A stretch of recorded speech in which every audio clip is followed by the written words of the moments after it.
हमारे ऋषि मुनि अब के वैज्ञानिकों से भी बहुत ज़्यादा विद्वान थे। वो ऐसे कार्य पर शोध करते थे जो आज भी हमारे लिए बहुत दुर्लभ है। आप हैरान हो जाएंगे कि जिस टेस्ट ट्यूब तकनीक को आप कुछ दशकों पहले की नई तकनीक समझ रहे हैं, वह वास्तव में 6000 साल पहले महाभारत में इस्तेमाल की जा चुकी है। धृतराष्ट्र के 100 पुत्रों का जन्म वास्तव में इसी तकनीक से हुआ था।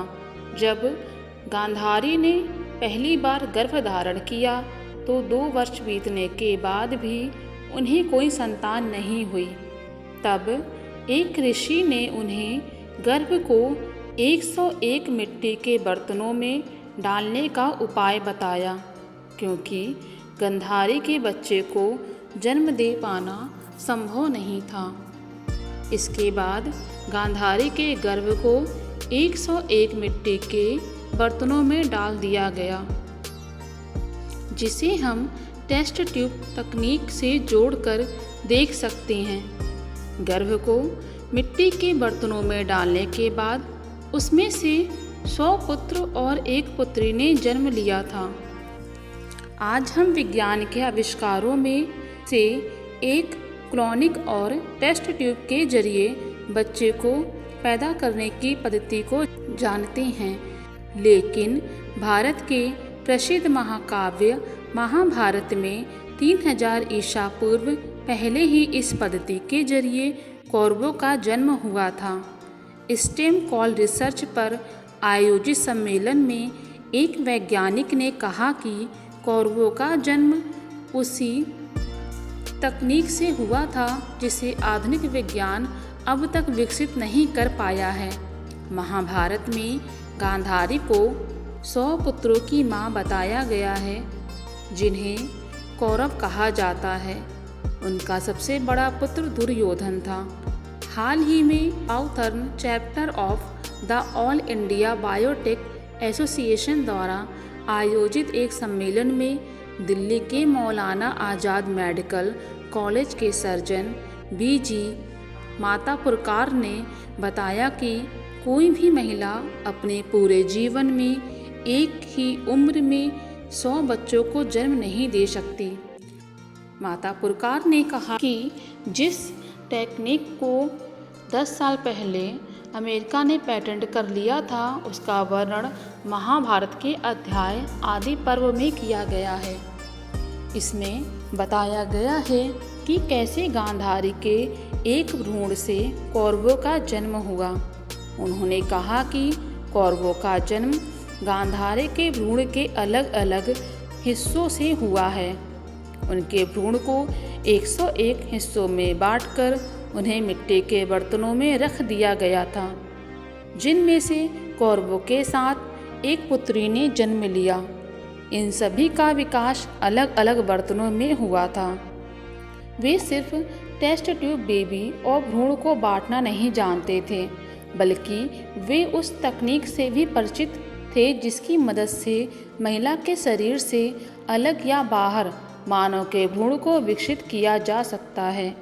हालांकि आज भी आधुनिक विज्ञान इस तकनीक के बारे में नहीं जान पाया है। चलिए आज के समय के टेस्ट ट्यूब बेबी की भी बात कर लेते हैं।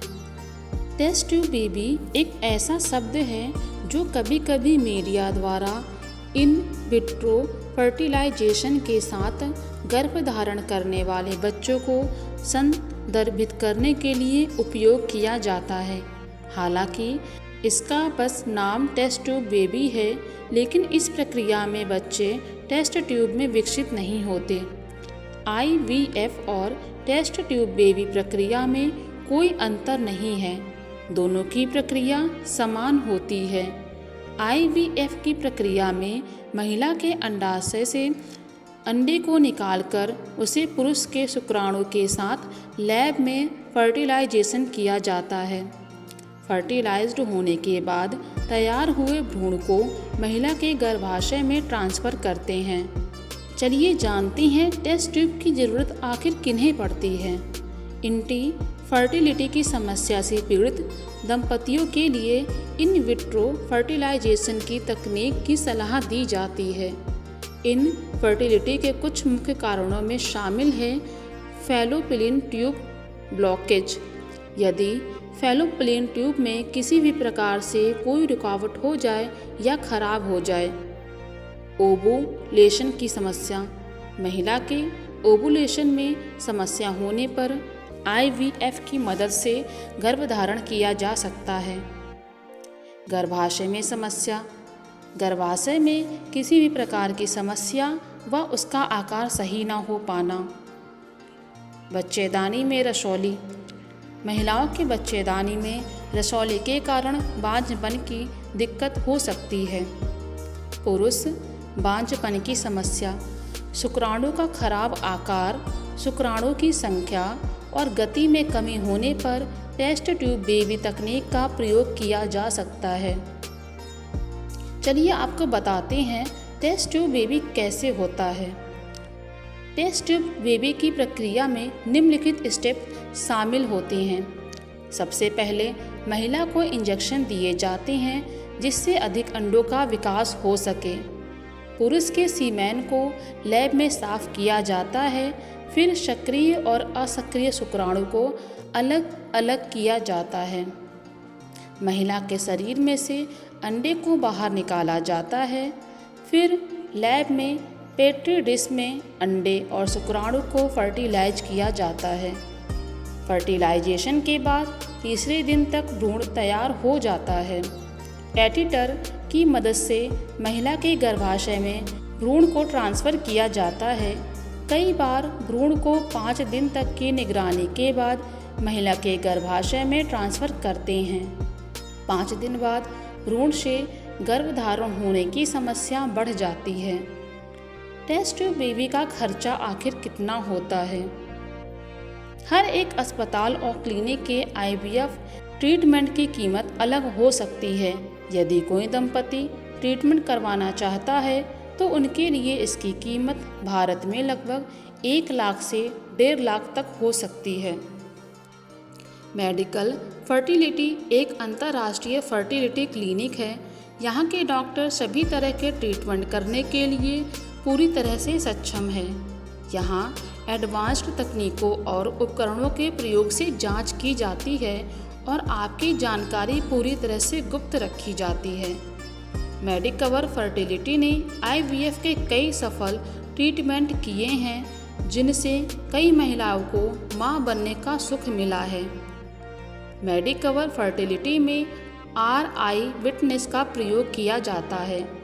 IVF लैब में होने वाली संभावित किसी भी प्रकार की गलतियों को रोकने में RI विटनेस से मदद मिलती है।